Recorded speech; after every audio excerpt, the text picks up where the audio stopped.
Let's see if they bring all the babies out. Look at you two. What kind of trick was that? Hey, Sally, you feel good, baby? No, the little one says, we ain't coming out there, Papa. They're wild. They're a bunch of animals. Our mamas and dad's an animal. I'll feed y'all down here on the field, okay? Let's go down on the back. All right, I can do it right here. Hang on. It's Sunday afternoon, me and old Woody. We're gonna go back in the back and hang out. May tell a story or two. Who knows what we'll do out there. Hey, girls. Hey, Sally. Hey, Duke. Hey, Macho. Hey, sweetheart. Hey, Two Spot. Oh, Two Spot, I just saw your little daughter down at Kim's a while ago, baby. Sure doing good. Oh, look at these guys. They coming out here. That's my 3 hens. I have 3 hens. So, hopefully I'll get 3 eggs today. There may have been an egg left from yesterday or 2, maybe, and I'll have enough to fill up that incubator. If not, I'll just put what I got. Steph sent me 20 eggs, I think. Oh gosh, here we go. Here we go. Here we go. You're both troublemakers, both of you. I'm serious. Me and Woody's serious. Woody says, Papa, here comes trouble. Okay. All you guys are set. Me and Woody going to close the gate. We're out of here. We'll close the gate. We're out of here. She's having a nice little quiet afternoon. Buddy come down and did a little work for her in the house. Made a little video. He got a new caulk gun. Y'all might be seeing that if you watch the videos. Did a good job for her. And we're gonna close this gate. Back in the back. I was thinking about an old lady. And I say old lady. Yeah. Oh, look at you, Pawpaw. You talk about an old lady. Well, she was old back when I was young. That make more sense. Hang on. All right, the gate's closed. Y'all not getting out.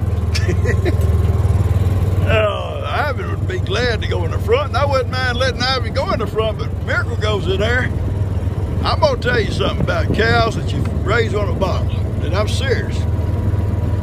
And ask Kim. They get contrary. I guess that's the word. They're funny, and they think they're just being funny, but they're very contrary.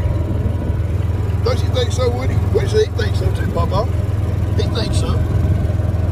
They get contrary. You cannot make Miracle go anywhere she does not want to go. And you don't want to spank her or make her move, so you say, come on, Miracle, please come on. Come on, Miracle. And she just look at you and she'll think, well, I will when I get ready. And I think Kim's little Molly's probably going to be about the same way. Do things when she gets ready. These cows down here, I can open the gate and say, let's go. And they'll come running on in there. Miracle will if Ivan talks her into it. If Ivan says, let's go, just like a minute ago. He said, look, where's Pawpaw? Let's go get something, treats. I don't have no treats, baby. No treats right now. Later. Too early for treats. And she'll follow Ivy. But besides that, it's just when she gets ready. When she gets ready. Anyway, this lady I was going to tell you about, and you probably can't hear me until I stop. So, but her name, and I don't normally give out names, but she was such a sweetheart, and if she was still alive, which I think she passed several years ago, she wouldn't mind. Her and I was dear friends, I guess you call us that. But her name was Miss Berry. You wouldn't meet a sweeter lady than Miss Berry. I talked to Dan a while ago about this here. I said, I've got to get my chainsaw sharpened before I can do it. But if you don't mind, come down with your chainsaw when you get time and cut these small little trees out of the way. Leave the big ones. The little ones would die anyway. And once they're cleaned out of there, me and Ben can come down or cut. Me and Ben will come down and pull them out, put them on that pile over there to be burnt, and I'll clean up this area real good so whenever Easter comes, and the children all come down, that'll be clean. It won't be all trashed up like that. And I'm going to burn that little pile over there away from those two little trees, clean that up. And over yonder, you can see an old fence line. I'm going to clean that up too. And I got my little, and I'll get Dan cut them little stumps off too. And we'll keep that cleaned up. Besides that, this place looks good. I love it. All right, back to Miss Berry, okay? Let me get me a chair here. Let's get over. Come on, Woody. Let's go over here and have a seat, Woody. Yeah, Woody likes to sit. We're bad about sitting. Ask Gigi. Just ask G. I was working. Hang on. I was working for the sheriff's office, and another good friend of mine, Judge Pratt, he was the judge over here in Plum Grove. And he called me one day. He says, a friend of theirs named Miss Berry was having this, had a problem. And she lived out what's called Targeton Prairie. And it's about 12 miles out of Cleveland away in a different direction.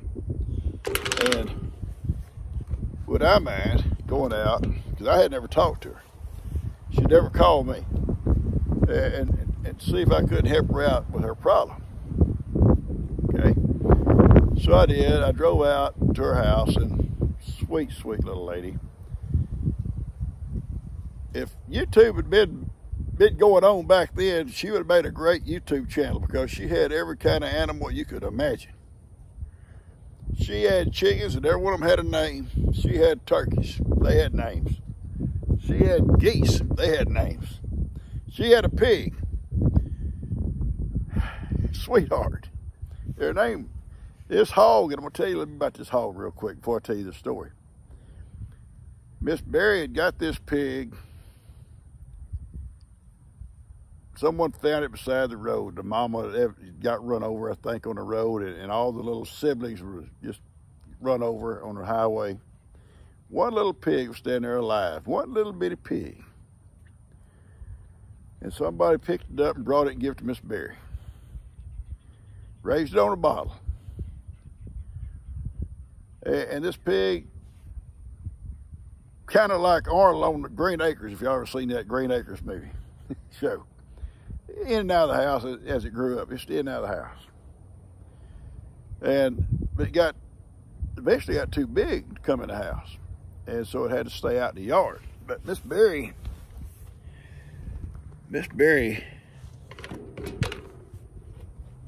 didn't feed this little pig like it should be fed.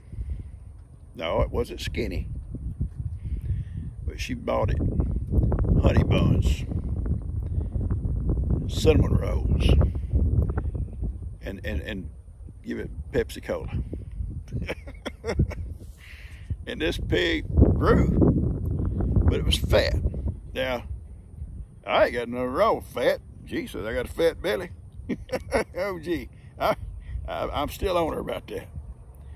Papa has to wear suspenders, so he don't have a lot of a butt left. Well, I wore it off, taking care of all them people. But you got a belly? Yeah, I do. It wasn't cheap. It wasn't cheap getting it either. But anyway, Miss Berry, this pig grew up. Now, when I say grew up, folks, I'm talking about grew up. It was huge. I bet this hog weighed 300 pounds, but it was nothing but fat, no muscle tone whatsoever. And I'm kind of getting off my story, but if this was another story with her. And the pig would go out there and lay down by the pond and have a hard time getting up because it's so heavy and no muscle tone. And she said, I feed it good. I said, well, yes, ma'am, I can tell that. What do you feed it? She said, Pepsi Cola and honey buns. I said, Miss Berry, stop right there. Sweetie. And she's an old sweet lady, and I was just a young man. I says, go to the feed store and get you some regular hog feed. And stop getting her this kind of stuff, because that's why she's so weak. She don't have no muscle tone. And I said, make her come to you feed. Don't just take it out there and give it to her and let her lay there and eat. And put her water a little bit away from her and get her to exercising. And she did, and things got a little bit better. But back to our story. Back to the original story. I get there and I meet her, sweetest lady. Like I said, she had kind of animals of every sort. She had a milk cow, she had a cow, and another cow and a calf, and she didn't have a lot of land, but it was packed. It was packed. And my kids make fun of me about hoarding. Oh, Dad, don't throw nothing away. Dad keeps this, he keeps that. Woody, where you at, Woody? Little Woody. There you go. Gotta check him up. Hey, Woody, Woody, little Woody dog. Woody. Little tail. He's right behind me. I didn't know where he's at. He's not so bad about running off when Kippy's not here. If Kippy was here, they'd be all out everywhere. Anyway, she says, come in, let me show you, I can show you on a map better. So I follow her, and we go through the garage. You folks, listen, hoarding, I'm not a hoarder compared to Miss Berry. She had stuff stacked to the ceiling in this 2-car garage. Just a trail went through it. It was higher than your head. Magazines. And I love the magazines. She had the most organic gardening magazines. Stacked in stacks and stacks and tied with hay strings and stuff to keep them from falling over in bundles. They was in bundles. It was in bundles. And I said, Miss Berry, you read all them? She said, I have read every one of them. We went in the house and she had this big map on her table because Judge Pratt had told her I was coming over. And she showed me a place way off out in the countryside that had this outline. She said, that's my property. That's awesome. I think it's 40 acres.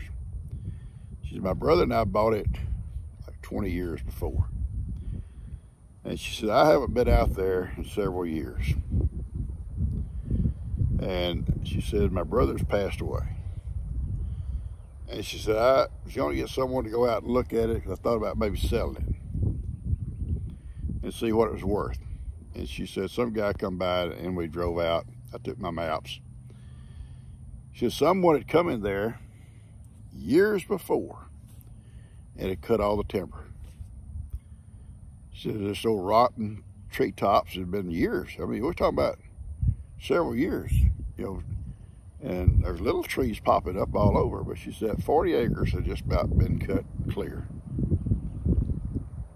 And she said, I don't know who did it or when it was done. So her and I drove out and looked at it. I took some pictures of it. And I said, I'm going to tell you right now, Miss Berry, it's going to be so hard to find who took your timber because this stuff has been gone a long time. They've done sold this timber. Who knows where they sold it or when they sold it, how much it was. There's lots of timber. Several $1,000s worth of timber come off that 40 acres. Even then, timber wasn't that high back then. It was a lot of money. And we went to sawmills we called timber companies that had people working maybe in that area. It may have gotten into the wrong track. And without a date, nobody could tell you anything. You know, and nobody that we talked to had cut anything around there. And actually, you got out there looking, driving around those roads, there was no timber had been cut. It was just still all wooded. Somebody, I think, knew it was Miss Berry's. I mean, they went to the tax rolls that got it. Maybe, I don't know where they got the information. And knew she was elderly, knew she didn't get around, and just went in there and helped herself. There was no one on that road. It was just a long road come out to the highway. So who would have thought? I seen a log truck coming out 12 years ago, you know. Who, you know? Yeah, we never found out who got her timber. Never did. Anyway, she was a sweetheart. 2 or 3 things I can tell you about her. She called me one day, months later. She says, I can't really take care of sweetheart no more. She says, I've done what you've told her. She says, she's getting around better. would you mind taking her over to your place? It's hot summer. It's hot. Yeah, it's hot. It's, you know, like we had last summer, that drought. It was 100-degree weather. That's Miss Berry. It's hot. I don't know. Moving around in the heat, you know. Well, I really needed you to come get her, right? And she could make you feel like you had to do something for her right then. She just had that way. So I get Cuz and I think Dan and Lester. I can't remember who all we got. Doc. We went out and we could not load that hog in a trailer. Couldn't hardly make her walk, much less load her. So we built a pen, like a little portable pen, and set it down around her. And we'd walk the pen and she'd walk. And we finally got her a trailer. And I brought her over here and we put her out with the pond where she had plenty of water and plenty of exercise. Miss Berry. Sadly, during this time, this high heat and everything, even though she had a pond, she was so fat that the little hog had a heat stroke. Not that day, not that particular day, but at some point, a day or so later, too much stress, too much heat. And God love her, she says, I told her, says, Miss Berry's sweetheart has passed away. I said, she got too hot. We should have moved her in that heat. Well, I had to have her moved. I'm sorry. I think she thought I ate that pig, but I promise you, we did not eat her hog. But another story about her is she wanted to give me some geese. She had 2 or 3 geese, too many. She was trying to narrow down some of her livestock. And she said, would you come out? Would you like to have some geese? And she called me on the phone at my office. Miss Berry, if I don't have no place to put them and stuff, just turn them out there by the pond. She, oh yeah, they'd be fine by the pond. So I tell G, her and I and Kim, I think Lester and Tina. Dan would have been an infant if he was even born yet. We drove out. She had 3 geese. And she said, I've got these burlap bags. She said, I cut a hole in them and stick their heads out the burlap bag, you know, and they won't smother and put it in, tie the end of the burlap. They can't go nowhere, and each one of your children can hold one. That's okay. Sounded good to me. So we catch 3 geese. One of the boys, I guess what you call a boy geese. Duck is a drake. I don't know if a goose is like that or not. Anyway, and two females, 2 little hens, 2 hens. And I think they were Canadian geese, I'm not sure. Long, yeah, beautiful geese. We're on our way home and Kim's holding one in her lap, you know, like this, you know, this goose licking her. Lester has one and Tina has one. And this old goose turned around and looks at Kim. He grabs her by her nose and won't turn her loose, shaking Kim's head like Kim's screaming. I'm glad the goose didn't have teeth. It bit her nose off. She finally pulled it off her nose. Oh, we had some fun times, me and them kids. A lot of stories about them kids. God. Anyway, I thought I'd just throw that story on you. It's nothing going on today, and I get it out to you.